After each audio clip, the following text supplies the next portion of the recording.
안녕하십니까. 신의균의 군사TV 디펜스 브리핑입니다. 자, 오늘도 아주 중요한 군사 무기 관련 소식 전해드리겠습니다. 자, 미국이 기가 막힌 이 함대공 시스템을 개발했는데요. 이 대공 무장이 조금 부실한 군함이라든지 아니면 또 요즘 이 적의 극초음속 무기가 대세를 이루고 있죠. 그래서 극초음속 무기를 요격할 수 없는 능력의 군함이라든지 이런 군함들이 극초음속 요격 무기를 장착할 수 있다든지 아니면 방공 능력을 더 강화시킬 수 있다든지 하는 그런 모듈식 탈부착 발사 시스템을 개발했어요. 아주 유용한 건데 이거 우리 한국의 허접한 방공 능력을 가진 인천급 같은 데서 좀 고려해 볼 필요가 있지 않는가라고 생각이 되는데 어떤 건지 한번 보겠고. 자, 미국이 후티 폭격했죠. 그러니 후티가 미국의 F-22 격추했다라고 하면서 동영상 등을 공개를 했는데 그 동영상 보고 정말 기가 차서 제가 진위를 조금 분석하고 평가를 해드리도록 하겠습니다. 여러분들도 같이 좀 보시면서 웃으시기 바랍니다. 자, 5가지 단신 먼저 보겠습니다. 중국은 보병 분대 지원용 도심 전투 로봇을 배치하기 시작했다라는 소식에서부터 미국은 대형 이지스함이죠. ASEV 추가 건조에 들어가서 이지스함을 현재 8척 체제에서 총 12척 체제로 들어간다 라는 소식까지 보도록 하겠습니다. 첫 번째입니다. 중국이 시가전에서 보병부대를 지원하기 위한 지상 전투 로봇을 실전에 배치하기 시작했다는 소식입니다. 무한 궤도로 움직이는 차체 위에 센서와 돌격 소총을 장착한 이 차량은 보병분대와 함께 움직이며 정찰 및 화력 지원 임무를 수행하는데요. 어쩌면 가까운 시일 내에 발발할 수도 있는 대만 전쟁에서 시가지 소탕 전용으로 등장할 수도 있을 것으로 보입니다.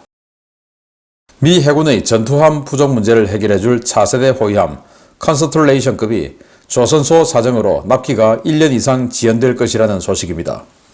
2022년 8월 건조에 들어간 이 호위함은 아무리 빨라도 2027년에야 미 해군의 인도가 가능하다고 하는데 아무리 초도함이지만 도대체 조선소에서 무슨 일이 벌어지고 있기에 호위함 한 척 건조에 5년 가까이 걸리는지 모르겠습니다. 중국이 거의 동시에 8척을 전력화한 055형 구축함 추가 건조를 서두르고 있습니다. 1차분 8척과 마찬가지로 8척이 일괄 발주된 055형 2차분 중 초도함이 이달 중 진수된다는 소식입니다. 현재와 같은 건조 속도라면 중국은 2025년 이전에 055형 구축함 16척 체제를 갖추게 될 전망입니다. 러시아가 기존의 대포병 레이더를 보강해 대화력전을 더욱 효과적으로 수행하기 위해 일명 페니실린이라고 명명된 신형 청음 시스템을 쿠판스크 전선에 배치했다고 밝혔습니다. 최대 50km 거리에서 적 포병 포성을 듣고 발사 원점을 파악하는 이 시스템은 전통적으로 사용되던 청음 시스템의 최신 개량형인데요. 러시아는 이 장비가 대포병 레이더보다 생존성과 정확성이 더 우수하다고 주장하고 있습니다. 일본이 오는 2032년까지 현행 8척 체제인 이지스함 전력을 12척 체제로 확대하고 이를 위해 이지스 시스템 탑재함을 2척 더 건조하는 방안을 검토 중이라는 소식입니다. 추가 건조되는 이지스 시스템 탑재함은 만재 배수량이 2만 톤에 육박하는 거함인데요. 이 계획이 성사되면 2030년대 초반 일본 호위대군은 8척의 구성 전투함 중에 3척이 이지스함으로 구성되는 강력한 전력을 갖추게 될 것으로 보입니다. 네, 동영상은 없고 이렇게 설정샷만 있는데 중국 보병 분대원들이에요. 하나는 또 저격수가 또 있네요. 그래서 보병 분대원 그리고 그 중간에 이제 로봇이 있는데 이 로봇에는 감시정찰 탐지 장비 그리고 돌격 소총 QBZ-191로 보입니다. 그게 이제 장착이 되어 있는데 자 이렇게 해서 먼저 가서 좀 위협 요소 탐지하고 그리고 사격할 것 있으면 사격하고 그리고 이제 사람은 뒤에 좀 따라가는 뭐 이렇게 해서 안전하게 시가전 소탕하는 뭐 이런 모습을 하겠다라는 건데 저는 이렇게 좀 덩치가 좀 커 보이지 않습니까? 그래서 시가전에 사용하기에 조금 덩치가 크다. 시가전 도로라든지 이런 곳에서는 괜찮겠지만 뭐 건물 안으로 들어간다든지 하기에는 좀 덩치가 너무 크죠. 그리고 건물 안은 계단 이런 것들을 타야 되는데 이렇게 무한궤도가 있으면 좀 불편하죠. 그래서 시가전용이라고 하면 견마형이 돼야 되지 않는가 라고 생각하는데 중국이 그런 부분에 대해서는 생각이 조금 부족했는지 아니면 또 다른 버전이 또 있는 것인지는 모르겠으나 아무튼 이건 조금 너무 크고 견마형이 아니라서 제대로 시가전에 활용하기는 좀 어려워 보인다라고 생각이 됩니다. 뭐 그럼에도 불구하고 중국의 이 보병 분대원들의 무장 상태, 장비 상태는 참 부럽네요. 중국이 우리보다 훨씬 나은 것 같습니다. 대한민국 장군님들, 우리 군인들, 중국 군인보다 못하게 대해서는 안 되겠죠.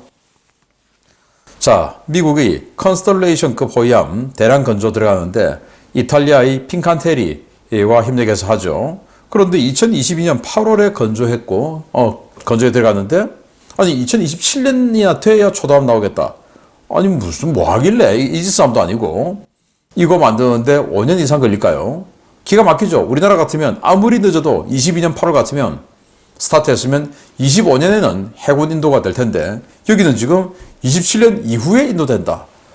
그만큼 조선소의 건조 능력, 규모, 그리고 그 조선소에서 일하는 근로자들의 태도, 이런 것들이 너무 열악하다라는 거 아니겠습니까? 그래서 미 해군 장관이 조선소의 건함 능력을 전수조사해서 평가하라 라고 지시를 내렸다고 하는데, 그러면 뭐합니까? 미 정치권 의회에서 존스법, 즉 군함은 전부 미국에서 건조해야 돼. 이걸 또 강화시켜서 이제 군함 부품까지도 미국에서 건조해야 돼. 이렇게 지금 만들어버렸으니 동맹국인 한국이나 일본에서 건함을 도와줄 수 있는 가능성을 법적으로 원천 봉쇄해버렸죠. 이걸 이제 미 해군은 풀어내려고 하는데 미 해군이 잘 풀어서 트럼프 시대가 된다면 이제 곧 트럼프 대통령이 복귀하지 않겠습니까? 지금 뭐 누가 봐도 압도적으로 1위를 달리고 있으니까. 그래서 트럼프 시대가 된다면 그런 부분에 대해서 경영자적 마인드로 그래 이건 동맹국 활용하면 되잖아 라고 할 수 있으니 미국의 이런 컨스텔레이션급이라든지 알레이버크급 뭐 이런 것들은 우리가 좀 만들고 핵잠수함 우리 만들고 하는 이런 시스템으로 가게끔 했으면 좋겠다라는 생각이 드네요. 자, 이렇게 미국은 군함 건조가 지지부진하고 늦어지는 가운데 중국은 완전히 폭주하고 있습니다. 이 배인데요, 05형 난창급이죠. 13,000톤에 달하는 굉장히 큰 이지스급 방공함인데 이거 이제 2년 만에 8척을 쭈루룩 내놨어요. 그런데 이게 끝 아니죠. 또다시 2차분 8척을 2년 만에 쭈루룩 내놓겠다 하고 그 중에 첫 번째 함이 벌써 이렇게 나와버렸어요. 물론 진수 모습인데 자, 이렇게 곧 16척 체제가 된다. 그런데 2025년까지, 즉 내년까지 16척 체제의 이 대형 방공함을 만들겠다라고 하는데 미국은 뭐 6,000톤짜리 호위함마저도 5년 걸린다고 하니 정말 기가 찰 노릇입니다. 청음 시스템, 뭐 2차 대전 때부터도 써왔던 아주 전통적인 대포병 방식이죠. 그때는 뭐 대포병 레이더가 없었으니까. 대포병 레이더는 저기 탄을 쏘면 이 포물선을 그리니까 탄이 정점을 찍었을 때, 아, 정점이 여기 있으니, 그러면 입사각, 반사각, 속도, 뭐 풍향, 풍속, 고려하면은, 아, 여기가 발사 원점이겠다. 라고 레이더가 딱 찍어서, 파악을 하는 것이죠. 청음은 뭐냐? 이쪽에서 들렸으니까 어디야? 저쪽에서 들렸네? 뭐 이런 거 해가지고, 그러면 저기야. 이렇게 하는 건데, 당연히, 탄을 보고 판단하는 게 훨씬 더 정확하겠죠. 그럼에도 불구하고 청음 시스템이 왜 있냐? 일단 대포병 레이더는 전파를 방사하기 때문에 전파 방사 원점을 적에게 노출될 가능성이 있죠. 그래서 대레이더 미사일이라든지 이런 것들에 당할 가능성이 있는데 이 청음은 그냥 듣기만 하는 거니까 패시브 상태예요. 그래서 적에게 노출될 가능성이 적습니다. 그런데 러시아는 이게 한 50km까지 청음 가능하고 판단 가능하고 그리고 기존의 대포병 레이더보다 더 우수하다고 하는데 그건 말도 안 되는 소리고 그러니까 이런 거짓말 하니까 러시아 무기를 인정 못 받는 거죠. 아무튼 그래서 이런 것들을 신형 청음 시스템을 쿠판스크에 배치했다라고 하는데 정말 러시아의 말대로 대포병 레이더보다 우수할 가능성은 없지만 이거마저도 완전히 그냥 우수하지 않기를 바라서 우크라이나 포병의 위치를 전혀 파악하지 못하는 그런 전과를 내주기를 바랍니다. 일본이 이지스 어쇼 육상 배치형 이지스 레이더 그리고 발사 시스템 이렇게 해서 SM-3 육상에 고정 배치해서 막아내겠다. 탄도미사일 막아내겠다 했는데 일본의 좌파들이 들고 일어나서 결국 못하고 그럼 바다로 나갈게 해서 이제 이지스 어쇼 2개를 하려고 했으니 바다 나가서 군함 이지스 어쇼만큼 큰 군함 만들어서 2척을 띄우자 해서 이제 했죠. 그런데 갑자기 일본이 국방 예산 2배로 늘리게 됐지 않습니까? 그러니 야, 돈 많은데 뭐 2척이냐? 4척 하자. 이렇게 된 거죠. 그래서 일본이 지금 공고급 이지스-3 4척, 아타고급 2척, 마야급 2척에서 이지스-3 8척이 있는데 여기다가 이렇게 2만 톤급짜리 우리 세종대왕함의 2배죠. 그 2만 톤급짜리 이지스-3 4척을 보태겠다. 12척. 그러면 일본이 4개 호위대군이 있는데 한 개 호위대군에 8척의 중대형 군함 아닙니까? 그 중에 3척이 이지스-3. 그 중에 한 척은 뭐 2만 톤짜리 완전히 뭐 현대판 아타고 같은 이런 대형 이지스 전함. 그리고 나머지 5척은 또 뭐냐?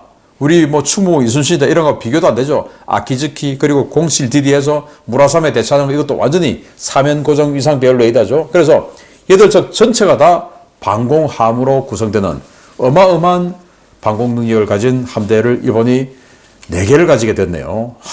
부럽습니다. 자, 중요 소식 들어갑니다. 첫 번째입니다.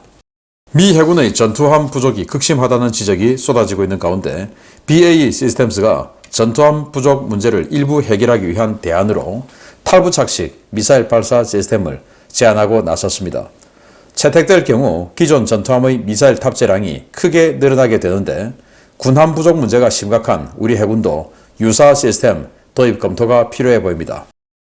글로벌 방산업체 BAE 시스템스가 미 국방부로부터 적응형 갑판 설치 런처, 일명 ADL 시스템 개발 계약을 체결했으며 기존 수상함에 이를 탑재하기 위한 시스템 통합 작업을 진행 중이라고 현재 시각 1월 14일 밝혔습니다. 전투함의 갑판에 간단하게 탈부착할 수 있는 이 소형 발사기는 기본적으로 마크 41 수직 발사관 2개로 구성돼 한 개 세트에 8발의 ESSM을 탑재할 수 있도록 제작되는데요. BA 측은 ADL 시스템의 지상 실험을 마치고 군함과 통합하는 작업을 진행 중입니다. 모듈식으로 개발된 이 시스템은 일반적인 군함 갑판 위에 별다른 개조 없이 탈부착식으로 설치가 가능하고 구축함은 물론 상륙함 갑판에도 부착이 가능한데요. 사용자 요구에 따라 ESSM 대신 SM-2나 SM-6, 토마호크 미사일 발사기로도 변환이 가능합니다. 미 해군은 구형 마크 41 발사기를 가진 이지스-3 등 구형 전투함에 최소한의 개조만으로 극초음속 무기 요격 능력을 부여하기 위해 ADL을 고안했는데요. BAE 측은 소프트웨어 업그레이드와 ADL 설치만으로 노후함에서도 신형 ESSM을 운영할 수 있도록 통합 작업이 진행되고 있다고 밝혔습니다. 미 해군은 이르면 내년부터 일선 전투함에 탑재 가능한 ADL 조달을 시작해 기존 전투함의 미사일 탑재 능력을 끌어올릴 계획인데요. 전투함 부족에 시달리고 있는 우리 해군도 개별 전투함의 화력을 끌어올릴 대안으로 유사 무기체계 도입을 적극적으로 검토할 필요가 있어 보입니다. 네, 수직 발사관이 아니고 경사 발사관. 이걸 군함에 얻는다. 라는 거죠. 근데 이걸 아주 간단하게 탈부착, 뭐 용접, 볼트 너트, 이런 걸로 간단하게 탈부착할 수 있다. 자, 이런 시스템인데, 여기 보시면, 알레이버 그 이지스-3에 요렇게 양사방으로 지금 해놨습니다. 자, 또 앞에도 또 있어요. 그래서 이런 거 해서 하나당 2발의 그 마크 41이 들어가죠. 그런데 ESSM 같은 경우는 하나의 마크 41 한 셀당 쿼드팩에서 4발이 들어가니까 요거 하나에 ESSM 같은 경우에는 8발, 50km 날아가는 중거리 요격 무기죠. 그리고 SM-2나 SM-6 같은 경우는 2발씩, 토마호크도 2발씩. 자, 이렇게 들어가는 건데요.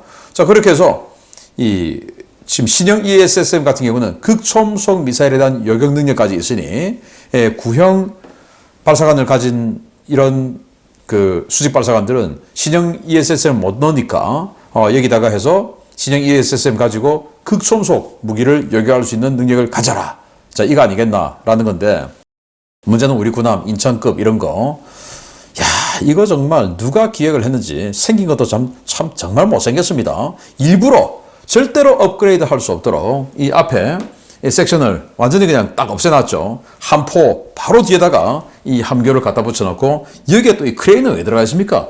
전 세계가 레이더 반사 면적을 줄이기 위해서 그렇게 노력하는데 여기다 크레인 갖다 붙여가지고 이렇게 그냥 레이더 반사 면적을 극대화시켜서 저기 나의 위치를 이렇게 잘 알도록 참 만들어 놓은 이 인천급 호위함 누가 최종 결제를 했는지 기가 막힌 그런 군함인데 자 여기에 방공 능력이 3,000억짜리 군함인데 방공 능력이 램 한 통 그리고 펠링스 20mm 기관포 요거 하나뿐이에요.